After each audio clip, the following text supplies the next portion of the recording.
नमस्कार। आज की इस कक्षा में मैं एक विशेष विषय पर चर्चा करने वाला हूँ, जिस विषय में हमें जानकारी कर लेना अति आवश्यक है। वो विषय क्या है, मैं आपको बता दूँ। यह विषय है जीव विज्ञान। और जीव विज्ञान में बहुत सारी शाखाएँ हैं। उन शाखाओं में से मैंने केवल एक ही शाखा को चुना है, वो है मानव शरीर विज्ञान। आपको जानकर हैरत होगी कि ये मानव शरीर विज्ञान है क्या। तो विज्ञान की एक ऐसी शाखा जिसमें मानव में होने वाले बाह्य और आंतरिक परिवर्तनों संबंधी जो सारी क्रियाएं सम्मिलित हैं, उन सभी का संश्लेषण और विश्लेषण के आधार पर जो प्राप्त जानकारी है, उसे हम मानव विज्ञान की श्रेणी में रखेंगे या उसे ही मानव विज्ञान कहेंगे। जिसमें मानव से जुड़ी हुई सारी जानकारियाँ सन्निहित होती है, वो मानव विज्ञान कहलाता है। जैसा कि आप सब या हम सभी जानते हैं कि किसी भी विज्ञान को परिभाषित करना उतना सहज कार्य नहीं है, फिर भी हम उसे परिभाषित कर लेते हैं। क्योंकि कहा जाता है कि दुनिया में कोई भी काम असंभव नहीं है और संभव भी नहीं है वाली स्थिति है। इस द्वंद्वात्मक स्थिति में हमारी विचारधारा में अनेकों प्रश्न उठते हैं कि आखिर क्यों ऐसा कहा जाता है। बात ऐसी है कि हमें इसकी वास्तविक जानकारी आज तक किसी ने नहीं कर पाई, तो हम केवल अनुमान पे ही इस चीज़ को आगे बढ़ाते हैं। आज हम सभी के सामने एक ऐसी स्थिति आन पड़ी है जिसको जान लेना हमारे लिए और आपके लिए भी अनिवार्य तत्व बन गया है कि इस सृष्टि की संरचना में जो मानव की संरचना हुई है, वो एक विशेष प्रकार की संरचना है जिसको समझ लेना हमारे और आप सभी के लिए अति आवश्यक है।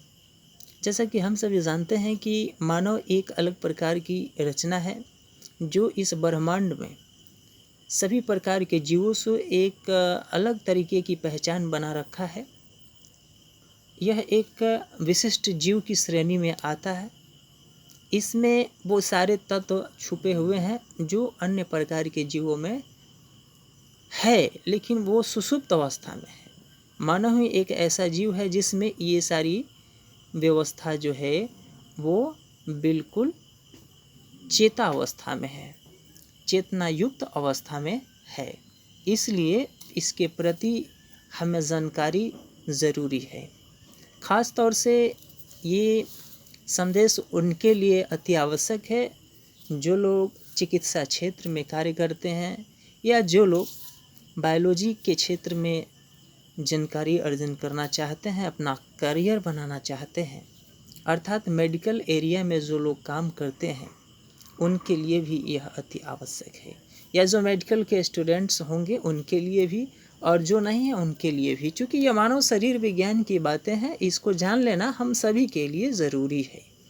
एक छोटा बच्चा से लेकर के एक बुजुर्ग, सबको इसके बारे में जानकारी होनी चाहिए कि आखिर यह शरीर है क्या, इस शरीर के निर्माण में कौन कौन सी क्रियाविधि का इस्तेमाल किया गया है। इन सभी को मैं इस वीडियो में इस संदेश के माध्यम से आप सभी को जानकारी देना चाहता हूँ। चूँकि देखिए, स्वाध्याय करेंगे तो सारी चीज़ें आएंगी, नहीं करेंगे तो जितना चाहेंगे उतना नहीं आएगा, काम चलाने भर जानकारी आएगी। इसलिए किसी भी टॉपिक को अगर हम या आप या कोई भी पढ़ना चाहता है तो उसमें रुचि रखनी होगी। उसमें जो भी रोचक तत्व हैं, छुपे हुए हैं, उन सभी को उजागर कर देना एक आवश्यक तत्व बन जाता है, ताकि यह ज्ञान सभी के लिए सर्वसाधारण को उपलब्ध हो सके। तो मैं आपको बता दूं कि हमारे शरीर के जो निर्माणक मुख्य तत्व हैं उसमें ढेरों तत्व आते हैं, लेकिन मुख्य रूप से हमारे ऋषि महर्षियों ने 5 तत्वों का जिक्र किया था, जिसको आप सभी जानते हैं, लेकिन फिर भी मैं उसका जिक्र कर देता हूँ। जैसे हवा, मिट्टी, आग, पानी और इससे जुड़ी हुई और चीज़ें जो इसमें सम्मिलित हैं, इसी के मिश्रण से मानव शरीर क्या जितने भी जीव हैं उनकी रचना हुई है। इसके अलावा इसमें ढेरों सारे तत्व, जैसे अभी तक 118-19 तत्व ज्ञात हो चुके हैं, उन सभी का इसमें सूक्ष्म अति सूक्ष्म भूमिका है जिसको हम सभी जानते हैं। लेकिन बता दें कि इस में हमें इस बात पर जानने की ज़रूरत है जिसको मैं आपको अगली वाली वीडियो में इसका डिटेल्स पेश करूंगा। ये एक तरीके की प्रीफेस है जिसमें हम प्राइमरी इन्फॉर्मेशन दे रहे हैं ताकि जो लोग भी इस कक्षा में दिलचस्पी रखते हैं, रुचि रखते हैं, उनके लिए यह ज़रूरी बन जाता है। तब तक के लिए नमस्कार।